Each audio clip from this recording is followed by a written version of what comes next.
Hey everyone, welcome to the Withering Effect, episode 143. Today's date is May 8th, Mother's Day. Happy Mother's Day to all the mothers out there. Happy Mother's Day. I am Duds, or Duds versus known to the rest of the interwebs, and I just popped my chest. I'd ask how your week is. Well, I got to introduce myself. My name's Jimbo. Yeah. You may know me as Jimbo Slice 23. I went off script so much it threw Jimbo off. Yeah, I didn't even read my script. That's how off script you went. But yeah, it's Mother's Day. That's it. It is Mother's Day. Yeah. Happy Mother's Day, mothers. Yeah, my week was rough. A lot of work and personal stuff. I actually took a short week this week. I had Friday off, but I spent Friday at the car dealership because my air conditioning stopped working in my car. Getting to those summer months too. Exactly. Most people, this isn't an issue, especially still at this time of year. But in North Carolina, we're already in the 90s. What? Yeah, it was 93 last week. Wow. So it get hot. Oh, man. So I'm driving home and the air conditioning just doesn't seem to be working. And the earliest they could get me in was Friday. So I take it in there. I bought an extended warranty on my car. Normally something I never do. But my gut told me when I purchased the car, spend the extra $2,000 because that's all it cost was $2,000, and it covered the car bumper to bumper, everything in it for an extra $2,000 for 60,000 miles. Now, did they ask you if you wanted an extended warranty, or did you ask? They did ask me. Okay, because I was going to say, if you asked them, they probably didn't know what to do. Yeah. Probably started fumbling over stuff, dropping everything, like, what? Well, the car had its factory warranty still. Okay. But it was only for 10,000 miles. So I added an extra 60 on top of that, which meant my car had basically a warranty on it for 90,000 miles, which was... Oh, nice. That's insane. And the fact that it was only an extra $2,000, and I was already getting a huge deal on my car. Like, my car payment is under $200 a month. Yeah, that's a really good deal. Yeah, so it's a really good deal. I was like, worth it. And then when the AC died, I went, yes, at least I have warranty information, because I was pretty sure it was a heater core leaking, and I'm good. So I take it in, and they're like, well, you want to drop it off? I'm like, no. And they're like, this is going to take a couple hours. I go, yes. Sit right here. Anyone who deals with car dealerships know if you just drop your car off and it's a warranty, you're last. They move you to the back of the line. They're going to deal with the people who are in the waiting room first, and then you'll come up. I didn't know that. Now I do. I sat there, and I waited, and I waited. 5 hours later, what? They come back to me. Turns out there was nothing technically wrong with the air conditioning. It was out of Freon. It was under 30% full, and that was the issue. They checked it for leaks. They tore apart stuff. They put some glow liquid in there. So if it was leaking, you flash a black light on it and you'll see where it's leaking. They said they couldn't find a leak. They tested the car. They let the car run for an hour to make sure no leaks and that it was cooling properly. And I finally get my car back. But Freon is considered a maintenance thing and it is not covered under warranty, so I had to pay $170. What? Wow. What are the odds? Well, the diagnostic test is $140 something. And if there was something wrong with the car, the diagnostic test would be covered under the warranty. But because it was a Freon thing and Freon's not considered something wrong with the car, it's a maintenance thing, I had to pay for the test and then $30 for the Freon. Yeah, you think it'd be a little quicker, though, than 5 hours to get it out of there if that's what the issue was. Well, they ripped apart the dash. Yeah. To make sure, because the dash is near the heater, or the heater core is near the dash and stuff. And they checked all through there to make sure there wasn't blockage in the vents and stuff. Because I mentioned at one point, I had these little white specks shooting out the air vent. And it turns out because it was low on Freon, the coil was freezing over. And I was seeing little pieces of like ice shoot out. Yeah, that was my work week. Minecraft week, though, I played a lot of single player. And I really shouldn't have. I almost put a single player episode out this week, but I'm going to kind of wait on that a little bit. I decided to hop on Ripple and I've decided to convert my new storage room into my villager trading hall. And then I'm building another building for Stonesmith because I realized I don't have any villagers that trade the blocks like quartz and stuff. So I'm going to get those guys set up, get my librarians set up in my new quote-unquote storage room area, And I'm just going to keep reworking my house because I loved this starter house so much. Just going to keep working it till it's efficient enough to live in. Okay. But the big thing, like I found last night, I need an auto smelter. I tried smelting a bunch of clay for some bricks. Oh, it was so slow. Mm-hmm. One of the first things I build. Yeah. Even if it's not huge. I think I have an 8-furnace auto smelter now, which still doesn't seem big enough, but it works. Yeah, I mean, all previous seasons, I usually just do an 8-furnace one, and the one in my house is 6, but I have to manually separate the items to get the even flow. Yeah. And people are like, well, what? You just throw them all in there. It's like, well, I'm trying to make it the less items it smelts, the faster it goes type of thing. Less fuel you use. Yeah. All that, yeah. And fuel's not really an issue now because of the blaze farm. Yeah, that helps. You don't want to have one furnace done for 3 minutes while you're waiting on another one to finish up. So, yeah, I need to get a good auto furnace built. So after the episode that's out, I shouldn't say out now, that's coming out now, there will probably be a auto smelter built. Yeah, that's been my week. We recorded some fun stuff last night.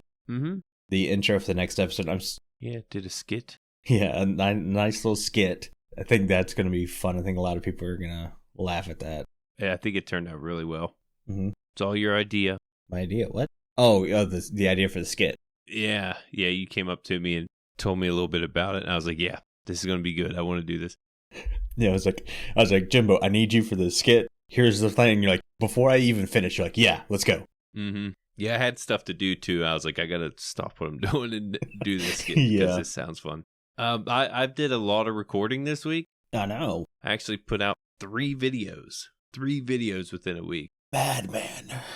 I've never done that before, but I put out a Ripple Effect episode. I think I mentioned on the last episode I was working on these. Actually, by the time you hear this, it might be 4. We're a little bit behind on the episodes, but I've released 3 this week or last week. Ripple Effect, tutorial, and a short. Shorts are relatively easy. It's getting easier at least. I have all my settings written down where I can put my settings in and just do my editing that way. It makes it a lot easier if you're prepared. Mm-hmm. But the tutorial I did was for gathering music discs from creepers. Pretty much a tutorial of the killing chamber. You can hook it up to any creeper farm, really. Yeah. I do show a little example of the creeper farm that I built that was actually doing pretty well. So I put that in there as well. So if you guys need a music disc tutorial, check it out. It's on my YouTube, Jimbo Slice 23. Shameless plug. But there is no shameless plug on your own podcast. Right. Shouldn't. I feel shameless. Okay. Anyways, I started building Heaven. Yes, the big project that I have been in creative mode for weeks now, trying to build and come up with. I broke ground. I put in the Heaven gates, the portal, and today I actually tested out because I forgot to test out not the portal linking. That worked out well, but I forgot to test out if I were to die, am I going to spawn in Heaven? Like that was the whole idea. You die, you go to Heaven. That's where it came from. Mm-hmm. So I was like, I'm going to build Heaven because the build limit is a lot higher. I thought it'd be fun. It'd be different. And I guess I could save that for my next video. But then again, I feel like this video will be out before the podcast. So I spawned in Heaven. Nice. Let you guys know. Spoiler alert, I spawned in Heaven and I won't have to move anything around because that would have been such a big setback. Mm-hmm. Another thing, I mentioned this to you earlier. I'm using a lot of copper blocks when I'm building this thing. Yes. My block palette, I'm using gold. I'm using copper. Oxidized copper. It's got to be fully oxidized. I want the green because I'm using the dark prismarine. I'm using prismarine and or the prismarine bricks and the warp wood. You use those to grade the green. And I went through and I oxidized them all. I was AFK for a while. Finally got all these things oxidized. I took them, I converted them into stairs, and I put them in my chest, ready to go. And I go back to my build before I start building this thing just to check and make sure I have all the blocks I need and realize I'm not using copper oxidized stairs. I'm using full blocks. and there's no way to reconvert these stairs. So I have like a whole shulker box of oxidized copper stairs that I don't need. So I had to go back down in the caves and mine. So check this out. I went to the mesa because I need gold too. I was like, might as well go to the mesa, get some gold while I get the copper. Mm-hmm. Or get some copper while I get the gold, actually, because there's a lot of gold. It took me like 15 minutes, and I had like 9 stacks of raw copper blocks. Yeah. There is a ton of copper. I don't know if it's a mesa thing. There was a dripstone cave there. It might be a dripstone cave thing, but it took me no time to get this copper. Now I just have to AFK and oxidize it again, but yeah, I wish there was a quicker way to oxidize it. Yeah, getting copper is not the hard part. No. It's the oxidizing. Right. Yeah, no, I remember there's a thing where if you hit it with lightning, you can change it. And my thought was, okay, I know you can scrape the oxidized or the oxidized part off of the copper and convert it back to copper. I think the lightning does the opposite. No, it does the same thing. It takes it back to clean copper. So I hit it with lightning and took another step backward. So yeah, time is the only way to do it. You just got to wait on it. And I was on the server for that. You're like, Duds, I need Thunderstorm real quick because we can manually change these things using Winter's Weather Rod. Mm-hmm. I was like, oh yeah, okay. And then you spawned in chat. That didn't work. Yeah. Well, that was a waste of time. That didn't work. I got footage of it, so yeah, my reaction wasn't too great. Besides that, I think that's about it with the server. I was able to collab with a couple of members. Awesome. You in particular. And my work week is actually going to be starting soon. I just got a job. I got hired on with my brother-in-law. Now he works at a coal plant doing maintenance. And he works 6 days a week. We do get Saturdays off, but I will be working normal scheduling time for the podcast. So we'll have to move that time around. But besides that, I don't plan on, leaving the podcast or anything. I plan on keeping my content regular if I can. We're going to see how it goes. But yeah, just letting you know, I am going to be starting work back soon. And I'll be working a little more than I used to. But shouldn't be too hard to catch on. Yeah. My hobby is this. This is what I like to do on my spare time. So I don't plan on changing that. Awesome. That's about it for my week. I still got to do my physical for my job, and I'm pretty fit, so not worried about it. If I really want out, I can just fall on the treadmill. When I do my fitness test. Oh, I can't lift these 5-pound blocks. It's like fall over, twist my ankle. Oh, my back. Oh, I can't see anything. I'm totally blind. That'd be funny. All right, but let's hop into the news. All right. There's a lot of technical changes in this snapshot. Thought you were going to say a lot of news. No.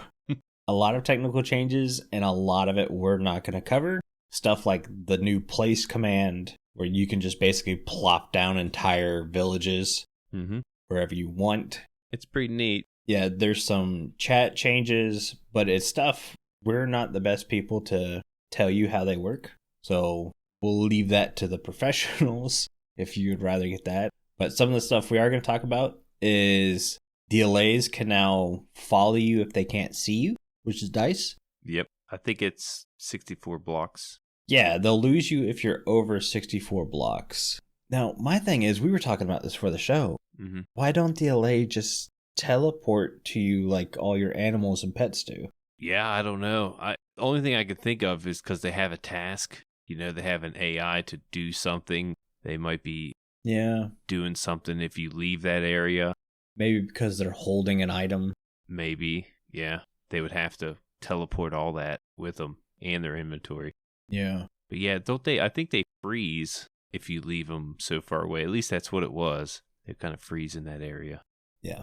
My consensus for the Allay is still the same. They're cool. I will have a little buddy. Making a auto-sorting storage system with these guys seems like it's way too efficient for its good. In the Nether, if you're doing a small thing, I could see it maybe working there. But, yeah. Ice Pass, water, still the main best way. Yeah, there's an example how in the video we watched, the player goes caving with the Allay and tries to lose the Allay. And the Allay keeps up. But I can't ever see myself taking an Allay into dangerous situations, because if I die, you kind of, I guess you have to get back there, but you kind of lose him, and then you're putting him in danger, or the Allay in danger. I always say him. I don't know why I do that, but the Allay is always in danger if you're in danger. But like I said before, resource gathering is probably the time I would take the little guy out. Yeah. The only other thing I'd like a change is the ability to have an Allay sit. It sounds weird because technically they're not like pets, but a way to keep them in the same area. Because as of right now, the only way to do that is really to cage them up. Right. That's true. I don't want to have to cage up this Allay if I don't want to use it. Can you put them on a lead? You can lead the Allay. So that's something you can do. Seems mean though. It doesn't seem like a mob that needs, a leash. It just feels wrong. Exactly. So even if it doesn't sit, just, hey, stay right here. I'll be back.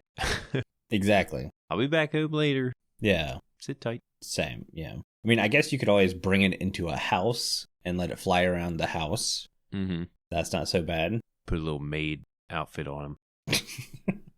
Be funny. Or butler outfit. Some other changes. The sonic boom particle for when the warden starts screaming at you because he doesn't like you. Mm-hmm. Yeah, that's been updated. It looks cool. It looks more violent. So that helps you know that's a bad thing. Yeah, it's not a big difference, but no, it is a little different. Still in the deep dark, the vibration listeners such as Sculk Sensors and Sculk Shriekers and Wardens, they now listen to the closest vibration instead of the first vibration. Okay. They're going to hunt you down even better now. And Jimbo's like, oh. Yeah. Dang. I thought it meant something different. No. Still going to die in the deep dark. Definitely not taking an Allay down in the deep dark. Yeah, unless there's like, you're gathering stuff up, but I don't know. I don't know what you do that for. Actually, if you're fighting the warden, an Allay probably would be a good distraction with how much it moves around and makes noise. Because when it moves, it makes noise. It does that little chime sound. Yeah, they do have some kind of noise they make. Yeah, but since I can't see a way to breed Allays yet, I mean, sacrificing one for a warden seems kind of mean. Right. Yeah, they don't come around too often. No. That's true. They did make it to where, it's not easy to kill an Allay, but you can. It can happen. Yeah. Lava, I think, is going to be the biggest thing. Keep them clear of lava. Hopefully they know to track around it, but not sure yet. Haven't had one. Yeah, I haven't seen anyone navigate it around lava. Yeah, same. But that's kind of it for the news. Small update. They're getting smaller and smaller. It's mainly bug fixes. And obviously, we're nearing summertime. So I have a feeling we're going to see a pre-release not too long. Yeah, you would think I could see another bug fix snapshot, maybe two. But yeah, besides that, this is what we're getting, what we got now.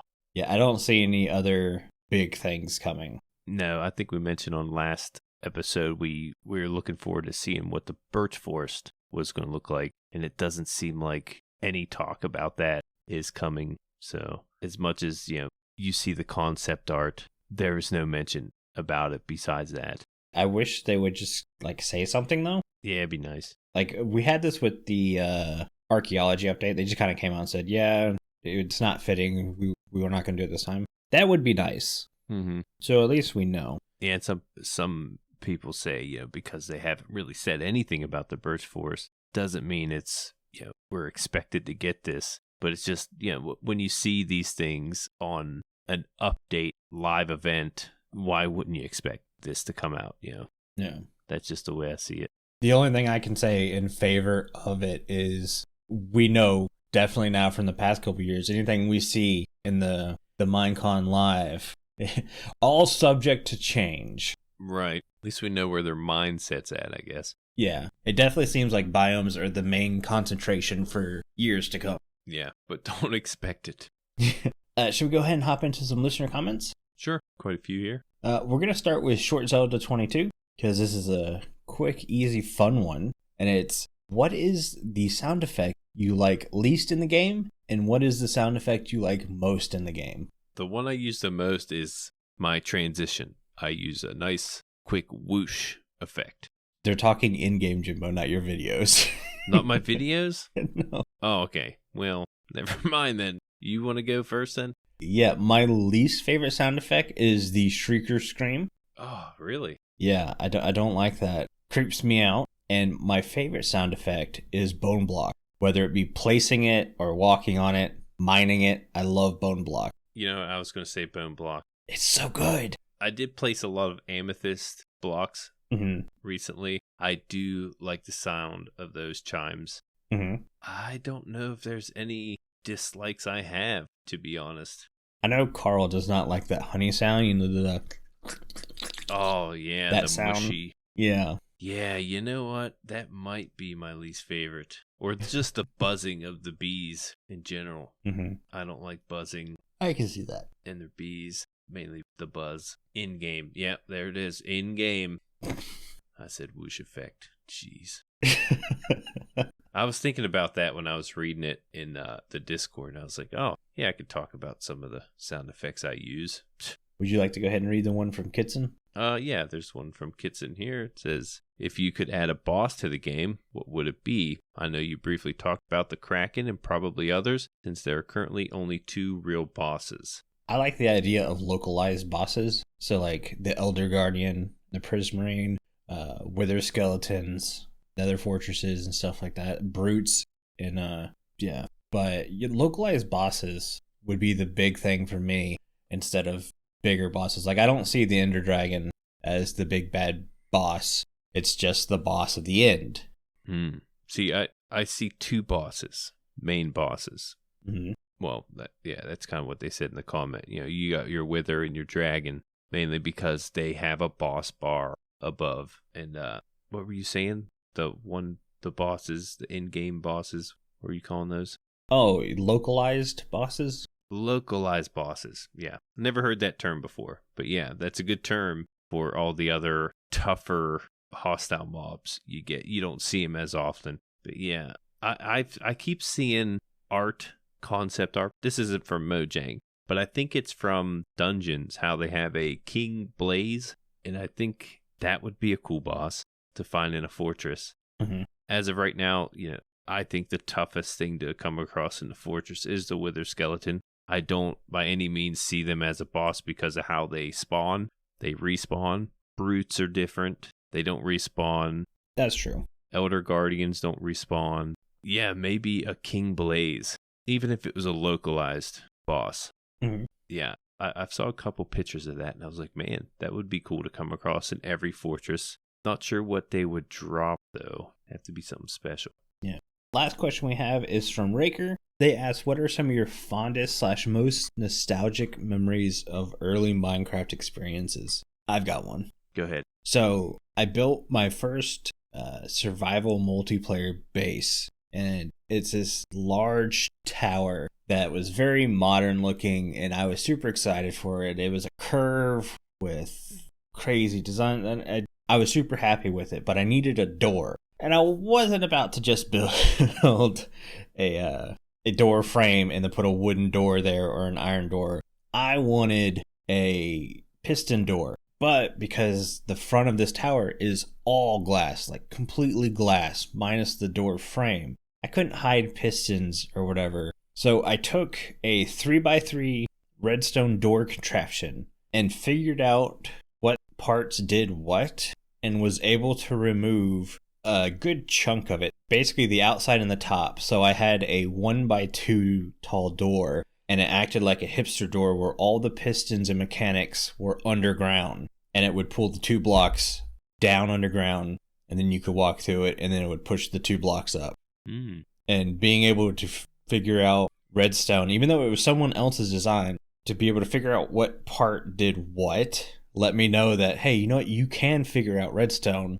And that's what started the whole technical building for me. Yeah, the technical building with the redstone is what really got me. But when I started, I remember when I started, I built probably the worst house I've ever seen.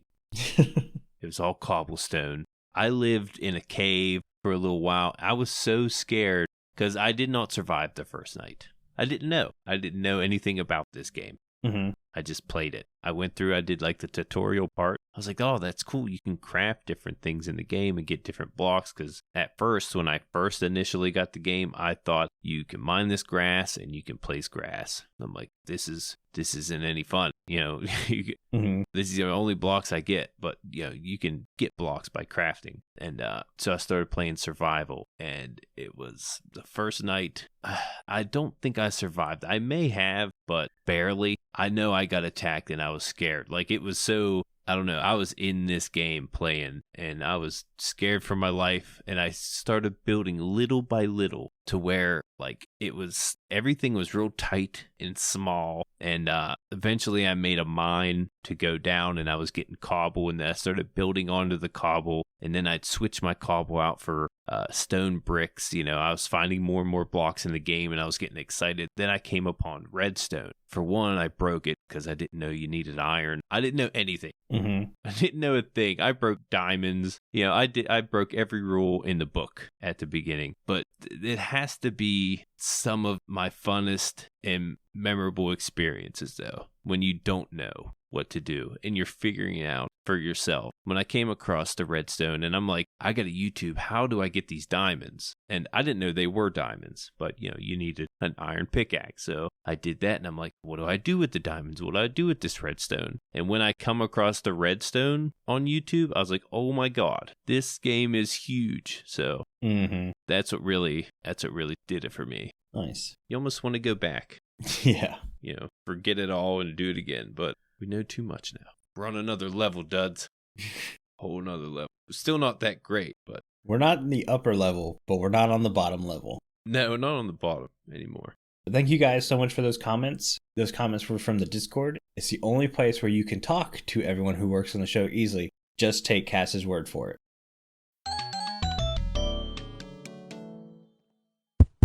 Is this thing on? I'm Cass, and I'm here to figure out why you have yet to join the Withering Effect Discord. It's a great place to hang out with other Minecraft enthusiasts and the creators of the show. The link to join the Discord is in the show notes. Thank you for the Discord ad, Cass. And speaking of the Discord, it's the only place you can get involved in our Mending Minecraft vote. This week, we asked you to choose between one of 3 biomes for us to discuss and improve. Your choices were Dripstone Cave, Flower Forest, and Warm Ocean. And the winner of Mending Minecraft this week is...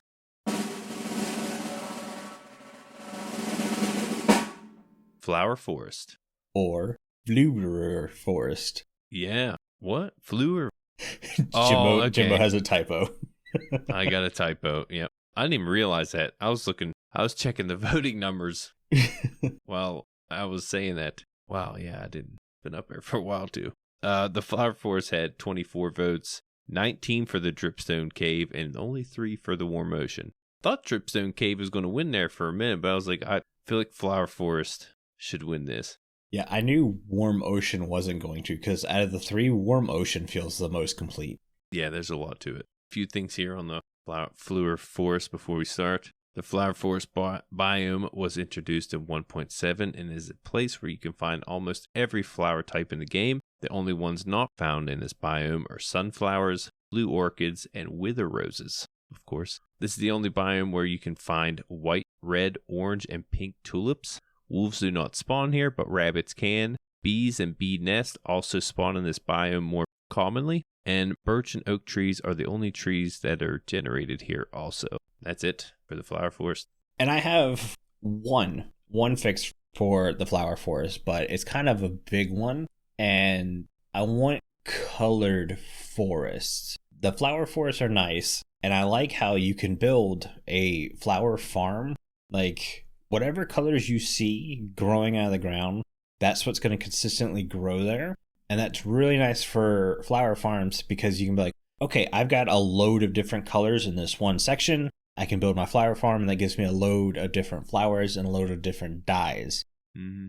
What I'm proposing is to go in the opposite direction. And it's just because some of the pictures I've seen in some nature documentaries and books and magazines and stuff. And I've seen these pictures of these thick wooded forests where you have like one color of flower dominating the entire forest floor. So like you would have red tulips. So it would be an oak tree, grass, red tulips. That was it on every single block on the ground. Wow. It was just this super thick flowered area, but it's gorgeous. And I would love to have colored sections like that. So they could be, what are they called? The box, chunk. They could be chunk specific.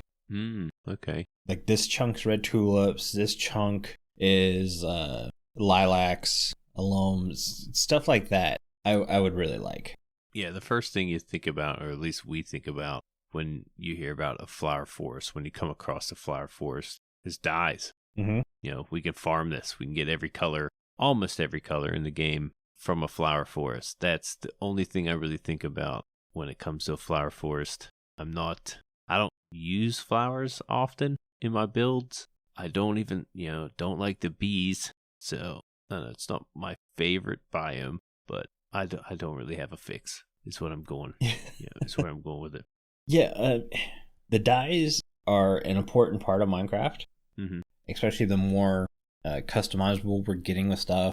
And I do like the way flower forests are now, how you can set up a single farm in a certain area and get all the colors. Mm-hmm. It's like, that is cool, but visually seeing these images were stunning. So I don't know, maybe this could be a biome within a biome, kind of like how you have the bamboo inside a jungle. Okay. Or could be like if you have large-scaled biomes enabled, that'd be more common to have like chunk-specific flowers. Yeah. In that case, that flower forest would be huge. Mm-hmm. All right, let's move on to our main topic. And this is actually listener comment from HelenAngel. It's such a good question. We saved it for the end. Mm-hmm. It's a multiple part question. So we'll answer the first part first, and then we'll move on to the second part, which is a bit larger. First, how does the update Aquatic rank against newer Minecraft updates? This was the first large update that I remember, and that a massive part of the world changed. But I also remember when it first came out, super laggy. Right. It was almost unplayable. Yeah, anytime a codfish swam into another codfish, the frames would drop by like half. Yeah, it was pretty bad. Plus, we played on the Ripple Effect. It was the first time we got to the Ripple Effect. Yeah. Was during the Aquatic update. So there's 10 people on at a time, and that generates a lot of fish. And yeah, it was brutal at first, brutal. But eventually, after so many updates, it was able to be fixed. Honestly, I would rank update Aquatic higher than any of the most recent updates. Really? Yep, and not necessarily for features or blocks, because I think Deep Slate's the best block palette in the game right now. But what it did to waterways in Minecraft, oceans, rivers, lakes, bringing in the schools of fish, bringing in kelp, seagrass, turtles. Yeah. It just brought so much vibrant life to the game that it was something the game needed drastically. And I don't think we have gotten that in any other parts of the overworld yet. We're getting frogs in the swamp, which are going to help. We have birds in the jungle, which are good. But like you go into other areas, I don't know. It's even though there's sheep, there's cows, there's pig, the world still feels empty. Yeah, that's one thing about the oceans in real life. It's full of life, tons of life. And in the Minecraft game before this update, it was pretty barren. They added, I think there was hundreds of different combinations of tropical fish, maybe thousands. Not sure. There's a lot. Then there's dolphins. But not only that, it paved the way for glow squid, for turtles. I think turtles came after the Aquatic update. But yeah, it really did liven it up a little bit. Not too often I use the coral blocks or the pickles, but yeah, but there's still blocks that bring life to an area. Right, coral fans. Yeah, and I'm not saying I know how to make certain areas more lively, because I don't. So I understand right now how everything's at. I would like to see the birds in the jungles fly around a bit more. you don't ever really see any fly. They're usually just kind of sitting and hopping. Mm-hmm. Yeah, I couldn't rank the Aquatic update as the highest. I feel like the Nether update was my favorite, just because I can see that. it went all through the Nether. You know, it changed the Nether completely. The Nether, I think, was more barren than the oceans were. Well, that's kind of hard to say. They didn't even have seaweed at the time. You know, we got the seaweed, we got kelp, we got vegetation. You did get that in the Nether, but you still have your barren parts of the Nether. It can be a pain to travel through sometimes, but I feel like the Nether did a good job in bringing more to the game. Yeah. Should we go ahead and move on to the second part of the question? Yeah. The second part is, why do you think Mojang stopped adding design loopback into core gameplay after Village and Pillage?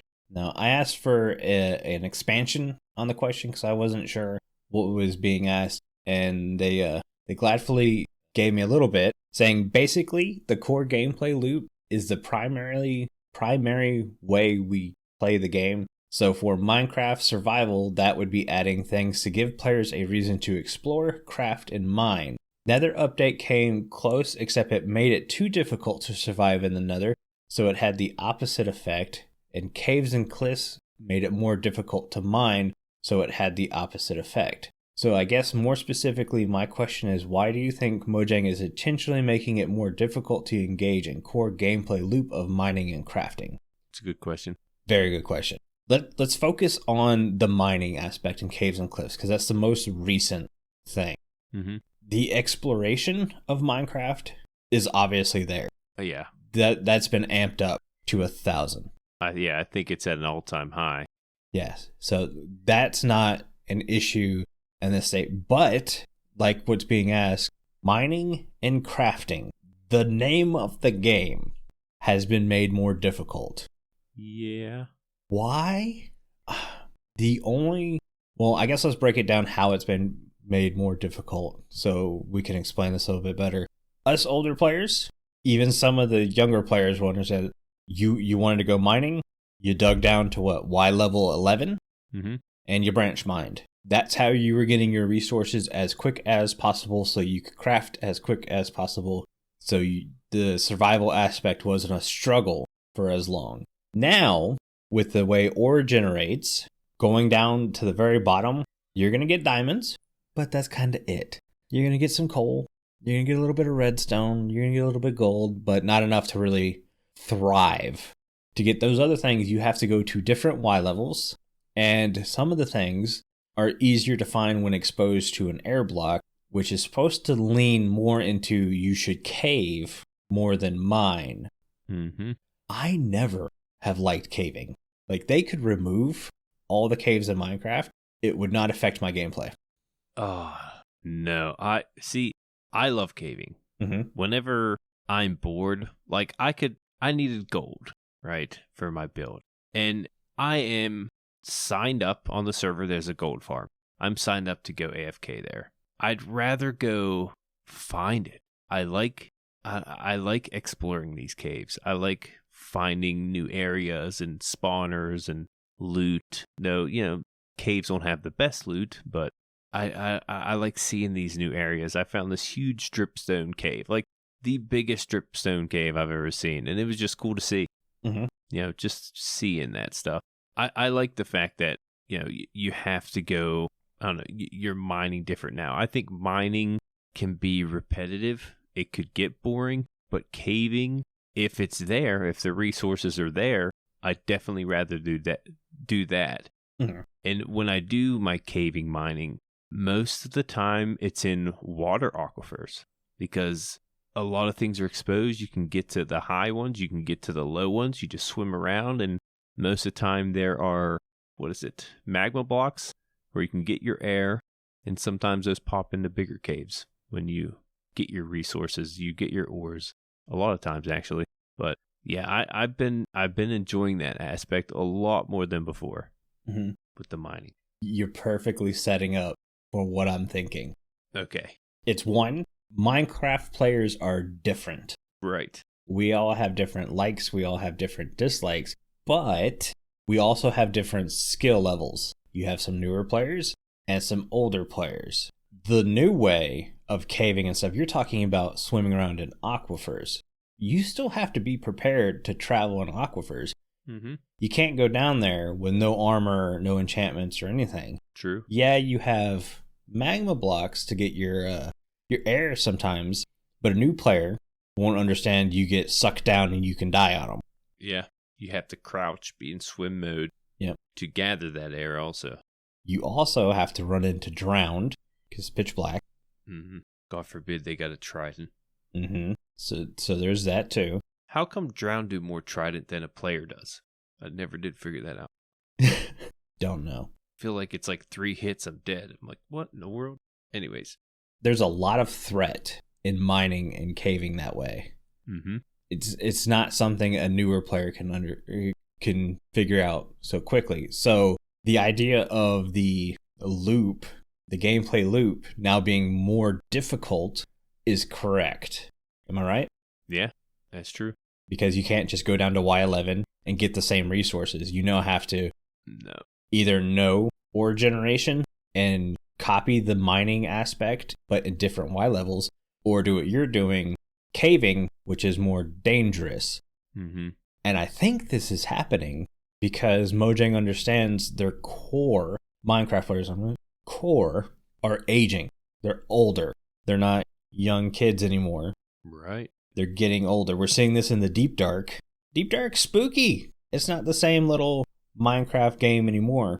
And I'm not saying there's no longer younger kids playing it. There's still plenty of younger kids. But the group of people who grew up with Minecraft have grown up. And they still enjoy the game, but they want some added difficulty to the game. And I think that's what we're seeing.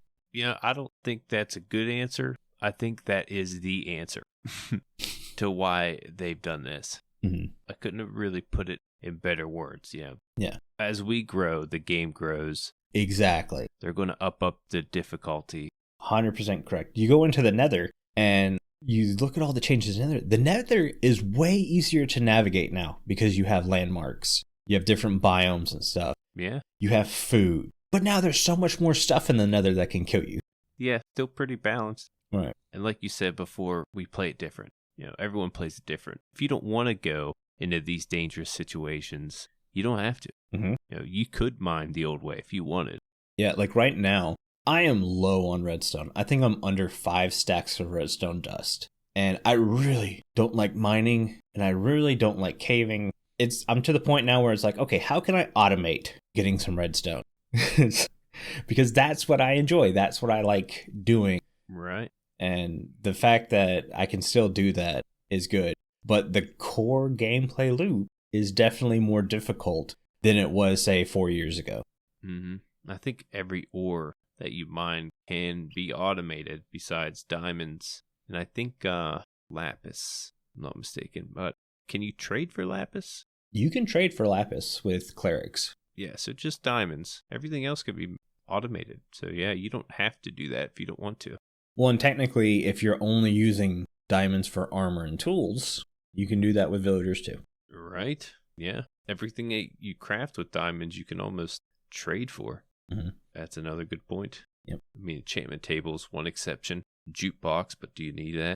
Yeah. There are, like at the beginning when I have my iron gear, first thing I do is go try to get my iron gear. I'm not going to go that far down into these huge caves with iron gear. Like, Mm-hmm. I love the cave. Like I said, even the water aquifers provide you a lot of nice ores, but not if you have iron armor on. Odds are you're not going to make it out of there with iron armor on. You know, you want to have your enchantments. Like, this is something you could do mid-game level, this kind of caving, but at the beginning of the game, you kind of got to gear up to get in that mindset to go down and do the caving that deep, at least.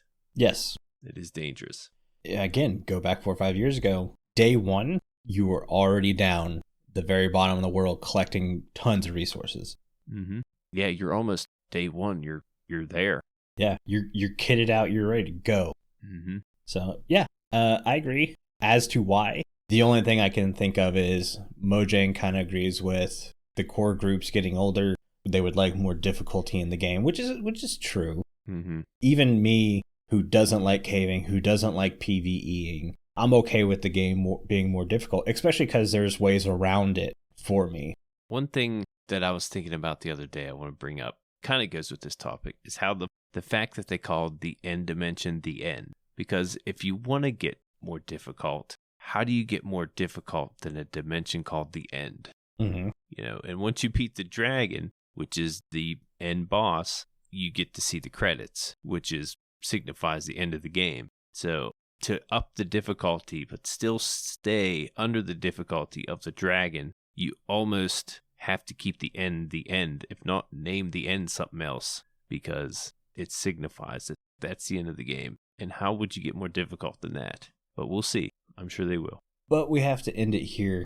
Mm-hmm. Think that's going to do it for today's show. Before I have Jimbo read us out, I want to say a huge thank you to all of our patrons who are supporting our show. Our milk level patrons are Arrington, Omni, Croc, Fragile Rock, Casey Plays Games, Vipers, Tuna, and Wire Guy. If you too would like to get exclusive or access to exclusive benefits and hours of extra content each month, please consider joining at patreon.com/Withering Effect. If you like the show, you can share it with all of your friends and on social media. If you listen on Spotify, rate and follow us so you never miss a future episode. Or if you listen on Apple Podcasts, leave us a nice review. Doing any of these really helps the show reach more listeners. If you'd like to get in contact with us, send an email to podcast@thewitheringeffect.com. Tweet us, leave a voice message, or join our Discord where you can have a chat with everyone who works on the show and fellow listeners. All the links are in the show notes. This show has been brought to you by Jimbo and myself, but also our digital producer, Carl. He helps make sure the show ends up where it should be, and the amazing music you hear in the intro and outro is created by the one and only Decoy. Everyone's social media info can be found in the show notes. You guys have been awesome. Thank you so much for getting withered with us. You should probably go drink your milk now. Bye. See you guys.